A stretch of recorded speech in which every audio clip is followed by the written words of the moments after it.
I'm leaving a rainy Northfield Park, heading home. I was hoping to train at Glare AM today, but looks like it's not going to happen.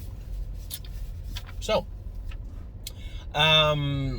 throughout the season, whether it be March, whether it be June, after the qualifiers, I want to give everybody an update on where I think all the horses are.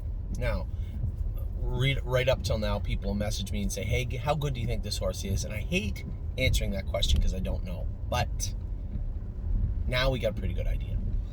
So there's going to be some people that are going to join me in Broken Heartsville as a horse like Voyage of Ice and Fire. Turns out he's not a sire stake horse, or he likely is not a sire stake horse. Good Buckeye colt, but you know, with his hobbles on as tight as he wears them and how big he's getting, I'm still hopeful that at some point in his future he can find his way back to the sire stakes. That'll be up to him. Likeable horse and a very useful horse, Buckeye or sire stakes, whatever you want to call it. Wherever we put him, one, should be where he can compete, and two, I suspect he'll do very well at it if we put him in the right class. So let's get to all the babies. What do I think they are? What do I think they aren't? And what do I think maybe their future holds? Almost There, boss. Looked pretty damn good the other night. A lot of questions that I couldn't answer heading into the other night. Is he fast enough? Is he sound? What's this bullshit with him flipping his palate and shutting his air off? What's that? Well, we'll start with the third question. Those things happen when the horses are hot, immature, and grabby. So change his headgear, which Harry did a very good job. The horse was much better the other night. Phil drove him. Can't ask him to do much more than pace 55, his second lifetime start. I don't know what his last quarter was, but I'm sure it was pretty good. Finished up good and beat the horse beside him. Can't ask him to do much more than that. Is he a grassroots horse? Yes. Is he the best grassroots horse? No, probably not. But he's an effective 2-year-old that will clearly get stronger and faster as he goes along. So our path that we chart for him will be simple. Keep it simple, keep it easy, and keep it moving forward. So Almost There, boss, looks like a pretty effective grassroots horse right now, heading into his third lifetime start. Amor Diener, another great horse. How do I just answered this question to somebody. I can't possibly tell you he's a sire stake horse off a mile in 2 minutes. I'd like him to do well in the Stallion Series on Wednesday. That would be a good start. And then from there, move him hopefully ahead and further up. But I can't possibly predict he'll be a sire stake horse off a mile in 2 minutes. They're going to go 54, 55. Let's just aim for the Stallion Series for now and hope that he does well in there. Arches Rainbow, she is going to, my biggest concern is her allergies. Is her airway, is it going to be compromised? Is she going to race well? Maturity-wise, this is a massively tall, lanky filly. Is she sound? Is she going to stay sound? A lot of questions I can't answer with when it comes to Arches Rainbow. She's going to have to answer them for us, and she's going to start answering those on Tuesday evening. Better Be Sawyer, it's pretty simple. She was sick. A lot of mucus in her airway and a little bit of blood in there. So we're going to have to clean her up. They're probably going to have to use some antibiotics. She's going to be at least 2 weeks getting back, but we already know she's fast. We saw that in her first lifetime start. Just going to have to keep a real close eye on this filly and make sure, maybe even when you train her 2 days out or even when you jog her the day before, scope her to make sure that we're not putting her in a position. Some of you might say, well, how do you not know she's sick? Well, they don't have a temperature and they don't have a lot of discharge in their nose and they eat all their lunch and their supper. What indications will we have? We can't just draw blood at $85 a pop every day or every week that we want to. But we can scope them to make sure they're all right heading into, and even so, you can draw blood on a horse and their blood will come back fine. 2 days later, scope them and the scope's full. So I think scoping might be a good idea, especially a filly like this that we know, Harry's not going to race a sick horse, so we know there was no indication she was sick. So if we know she has the potential to look healthy and not be healthy, maybe we should scope that filly. We should scope that filly close to the races just to make sure she is okay. Blue Bayou Dio, likely, as I said, heading to Lexington. That's getting close. So Johnny had a splint crowd on her right front, I think. Right front. And then likely look for one more prep race, and then we'll bring her over here, try and get her ready for Kentucky. So I haven't said yet. Better Be Sawyer, grassroots filly, obviously. Arches Rainbow, she'll be a grassroots filly until she tells us she isn't. And then Blue Bayou Dio will likely head for the grassroots side of the Kentucky Sires. I want to look more into the Kentucky Sires, but listen, she's a talented filly, and I like everything about Blue Bayou Dio. Bomb Hugger, there's one horse, the first horse in this list I can tell you with utmost certainty, she is a Sire Stake filly. She won the Sire Stakes at Saratoga. She'll probably be bet down, a tiny little race car like her at Batavia. Probably be bet down again. So, Bomb Hugger, exactly what advertised all year. It's not always that way. We saw that with Voyage of Ice and Fire, as I just said in the opening. But with Bomb Hugger, she is exactly what we hoped she would be. Century Invictus, grassroots colt, but man, I was impressed. Put him on the front the other night. This horse wouldn't go a fair mile and 25 on the front 6 weeks ago. Now you put him on the front and you get beat fair and square, but, was he waiting for them a little bit? Historically, knowing the horse, I would have to say yes. So what's he like if we cover him up? Probably pace 53, 54, I hope. But man, 55, race good, picked off at the wire, good for him. I think we got a nice grassroots colt on our hands. Confederate Cruiser is a Buckeye colt, but there's nothing wrong with that. Fair and Buckeye horse. It'd be a fun horse to race all summer, and that starts here Monday night. Now, yeah, he's in the Buckeye. Yeah, he drew the 8-hole. It's not going to be easy sledding from out there. Now, I haven't seen the program, but there's going to be some decent horses in them, I'm sure. If we get drug up into the race, I can assure you he'll be close, but I won't be leaving with the colt. I will be taking him off the gate. Duke Dio is a horse I like. Turned him out for no particular reason other than his stakes aren't until later in the fall. He'd done a lot of work. I was super impressed with him. I want to let him mature. He's going to be out for about 3 weeks, and then we'll bring him back in and get him ready for New Jersey in the fall. I think the freehold stake is, don't quote me, but September, end of September. LSL, who is now Prince Tab. Prince Tab, he's going to have to show me that he wants to be a racehorse on Wednesday. This is a horse that's now twice shown me a quarter in 31 seconds after scoping clean. His blood coming back good. Okay, you were off a couple of weeks before your first race. You'd had not want to throw another 31 seconds at us on Wednesday, I can tell you that. If that happens, then we're going to take a serious look at where we're going with Prince Tab also moving forward. Both him and Hope Surprise could find themselves on the sailboard. Garden State Dio is not going on any sailboard. She's coming back here immediately. We're going to try and prep her for Lexington. Yes, she made a break leaving the gate. Yes, we will address that. No, I can't tell you exactly why. I can only tell you what John Boutenchain told me, which was he didn't know why she run. And Mark told me she got running out on the left line, wasn't trotting great coming out of the gate.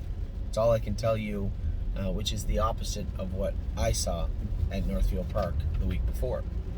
So a failed experiment in New Jersey. Part of me is a little miffed that we went there to begin with, but part of me understands that, listen, you win 0 races that you're not entered in. I can guarantee you that. Can't win any of them. So I saw a filly that qualified in 56.5 mile track, a fifth of a second off the track record of all time here at Northfield Park.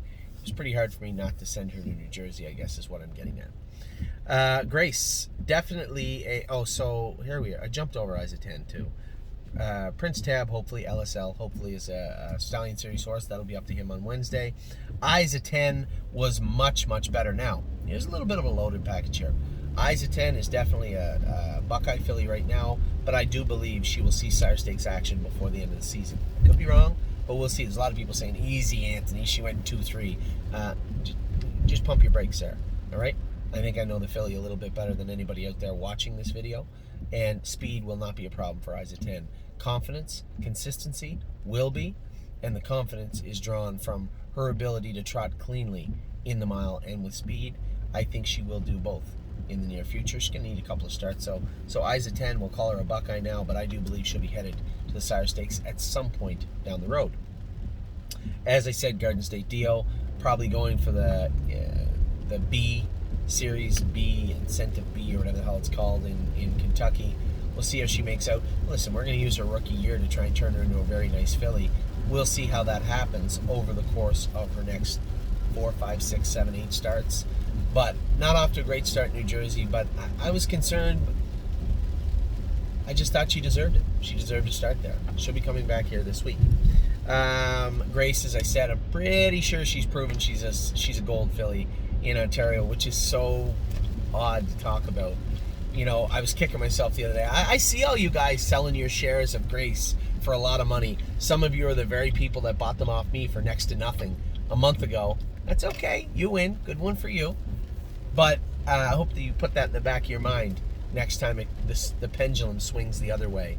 There was some robbery that went on, stealing the shares of Grace off me over the last 2 months. But hey, as I said, I don't want to be the guy that hides all the shares or hoards them. I want to make sure that our clients do well, that our clients have a chance to make money and win races. And for the people that got in on Grace at the ground level, or even Alan, who stole the last 2 off me and then sold when they was looking to sell them, I see you. I see what you're doing. But at the same time, glad to have everybody along for the ride. Granite Hill's going to go out to the field. Jason and I just talked at length, obviously, at extreme length, about what Grace is doing, or what Granite Hill is doing, why we're doing that with him, and what that means. No, he's not a fast horse right now. He is well bred. He doesn't interfere now. And I told you he would stop that mild interfering once we got muscle and strength on him. But I was also hoping he'd go faster. He just hasn't yet. But he's a bigger horse, much bigger than any of the horses we have in the barn. So you got a horse with a great work ethic, a big body, and decent breeding. Turn him out. Let's see what we got when we bring him back in. We talked about Harlan-Elle, who is now Hope's Reprise. Harvard Yard, again, I can't really speak to her. I hope she's a Stallion Series filly. We'll see what Tim says in the coming weeks. If she's not, then it'll be up to them. I mean, our position in Harvard Yard can be sold quite easily. Hill of Magic, again, I want to say fair and Buckeye, but she had better start putting in better efforts than she put in the other night. If she doesn't, she will find herself in the same position that Hope's Reprise and possibly Prince Tab spend that money on Gate, because we're not going to waste our time racing horses that don't want to participate. Sure, you went in 2 minutes, but you got beat. And then you got beat soundly in a Buckeye. Let's start with Cortland. I'll use the eraser and erase everything before Cortland. We'll start the new Hill of Magic future at Cortland on Tuesday. Kathy with an eye, pretty hard to say anything about Kathy with an eye. I'd love to see her come back. How much did that pneumonia bother her lungs? Is there any sort of residual issues because of it? Possibly. I don't know, and I don't think anybody knows until not even Kathy. She wouldn't know until we start training her down at the end of this year and into next year. At that point, we'll know what we have with Kathy with an eye. Luck of the Dragon. I think we managed this guy properly. He had that ulcer on his palate. We fit that entrapment. We fixed it, brought him back. The horse that beat him in the fair the other day won a sire stakes here on Saturday evening in 55. So no slouch. He drew the 8-hole, I believe, on Monday. So I can tell you this much: Luck of the Dragon doesn't really put out when you don't leave with him, but I'm not leaving with him from post 8. So we're gonna have to see what we can get with Luck of the Dragon on Monday evening. Massive Profit, again, Buckeye colt with this guy for now. No, I think for the rest of the season. Massive Profit is obviously a sire stake horse. 58 last quarter, 27-4. When we were talking about good horses, we forgot to mention him earlier, Jason and I. Massive Profit looked fantastic his first start, and I expect him to grow from that. So a sire stake horse there. Matt's MVP is turned out. He'll be turned out for the remainder of the season, so no point talking about what he's going to do or might do. Mischievous Rose, much like Arch's Rainbow, in the grassroots right now. Will she find her way to the gold? Maybe. I don't think speed will stop her. I don't think attitude or work ethic will stop her. Just how much of the allergies bothering her. That will be her only stopping point. Miss Mildred is now off the list. She's our broodmare. I can't believe I'm saying that, but so frustrating. But that's the way it is. Of Tom, I'm going to say Buckeye right now. She's going to race in the next sire stakes, but she has to do more. She has to show us more. So let's see what, I guess that's unfair for a horse that won 2 starts back in 58. To say she has to show us more is a little unfair.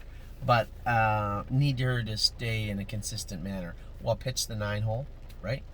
And the half and 56 at the big stake race. We'll see what she does moving forward. She's going to hit a fair at some point also, start to get her confidence up again. But I love Of Tom. There's no two ways about it. The next 2 fillies, I love both her and 1-2 Skip a Few. Of Tom, I believe, is a sire stake filly, but might be a Buckeye. 1-2 Skip a Few, I know is a Buckeye. but it is going to make a pretty good one for the rest of the season. Peanut Butter and Jelly has turned out for the season, much the exact same reason for, where is he? Matt's MVP. Little physically, maybe hers was more physical than mental. His is more mental than physical, but at the same time, still immature and below what we would say would be a competent level of maturity, either mentally or physically. So she is going to have the summer off. Prairie Fire, I don't know. I would say he's a Sire Stake horse or a Buckeye colt, but first off, we got to figure out what the hell is going on with him. Is that bruise a little more than a bruise? What was it caused by? I don't even care what it is. I know it's not super serious. I don't even care what it is. I care how it got there. Did he hit it? Did he get cast? Did he kick the wall? Nothing's for certain. All I know is in his last race, he was running in real bad. He's always running real bad. That means he's taking more weight on his left side. Maybe this is a case of maturity issues also. Physically, mentally, this colt's there easily. Physically, where is he? That's the question. I'll say Sire Stake and or Buckeye, but before either of those, he has to get to the races. He has to get sound.